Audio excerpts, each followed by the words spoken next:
বাংলাদেশ আমাদের হারিয়ে যাওয়া ভাই, বলেছেন পাকিস্তানের উপপ্রধানমন্ত্রী। পাকিস্তানের উপপ্রধানমন্ত্রী ও পররাষ্ট্রমন্ত্রী ইশাক দার বলেছেন, বাংলাদেশ আমাদের হারিয়ে যাওয়া ভাই। বাংলাদেশকে সম্ভাব্য সকল উপায়ে সহযোগিতা করবে পাকিস্তান। বৃহস্পতিবার ইসলামাবাদে এক সংবাদ সম্মেলনে ইশাক দার এই মন্তব্য করেছেন বলে জানিয়েছে দেশটির ইংরেজি দৈনিক মিনিট মিরর।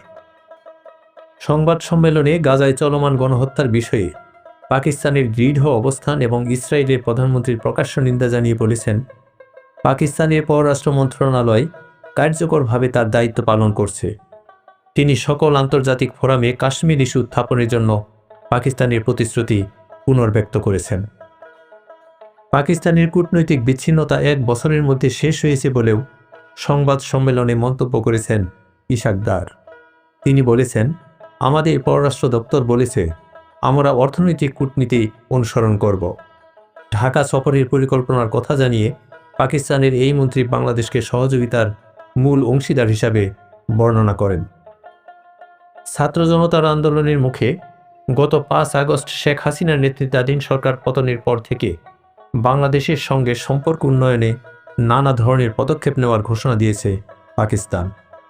এরই অংশ হিসাবে সম্প্রতি পাকিস্তানের দক্ষিণাঞ্চলীয় বন্দরনগরী করাচি থেকে একটি পণ্যবাহী জাহাজ সরাসরি চট্টগ্রাম বন্দরে নোঙর করেছে। 1971 সালের পর এটি প্রথম কোনো পাকিস্তানি পণ্যবাহী জাহাজের বাংলাদেশে নোঙর করার ঘটনা। উভয় দেশের মধ্যে এই সরাসরি সমুদ্র সংযোগকে ঐতিহাসিক বলেও আখ্যায়িত করা হচ্ছে। এমন অবস্থায় সমুদ্রপথে ঢাকা ও ইসলামাবাদের মধ্যে সরাসরি এই সংযোগে ভারতের উপর কী ধরনের প্রভাব পড়বে তা নিয়েও প্রশ্ন আছে।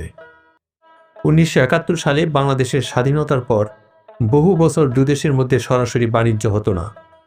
পরবর্তীতে বাণিজ্যিক সম্পর্ক পুনরায় স্থাপিত হলেও পাকিস্তান থেকে সাধারণত সরাসরি পণ্যবাহী জাহাজ চট্টগ্রামে আসতো না। সে দেশের পণ্যবাহী জাহাজ প্রথমে শ্রীলঙ্কায় কন্টেইনার খালাস করত, এরপর জাহাজ বদল করে সেসব কন্টেইনার বাংলাদেশে আসত। বাংলাদেশের ক্ষমতাচ্যুত সাবেক প্রধানমন্ত্রী শেখ হাসিনার শাসনামলে দুই দেশের মাঝে শীতল সম্পর্ক ছিল। 2009 সালে আওয়ামী লীগ ক্ষমতায় আসার পর থেকে পাকিস্তানের সঙ্গে আমদানি রপ্তানি কার্যক্রম সীমিত হতে থাকে। তখন নিরাপত্তার কারণ দেখিয়ে পাকিস্তান থেকে আমদানি করা অধিকাংশ পণ্য লাল তালিকাভুক্ত করে এনবিআর।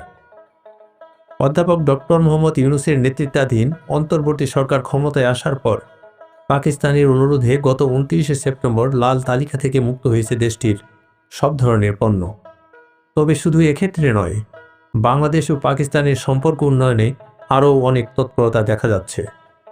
গত সেপ্টেম্বরে জাতিসংঘে অধ্যাপক ইউনূস ও পাকিস্তানের প্রধানমন্ত্রী শাহবাজ শরীফের মধ্যে বৈঠকের ঘোষণায়ও উল্লেখ করা হয় যে দুই দেশই বিভিন্ন স্তরে পারস্পরিক সহযোগিতা জোরদার করেছে।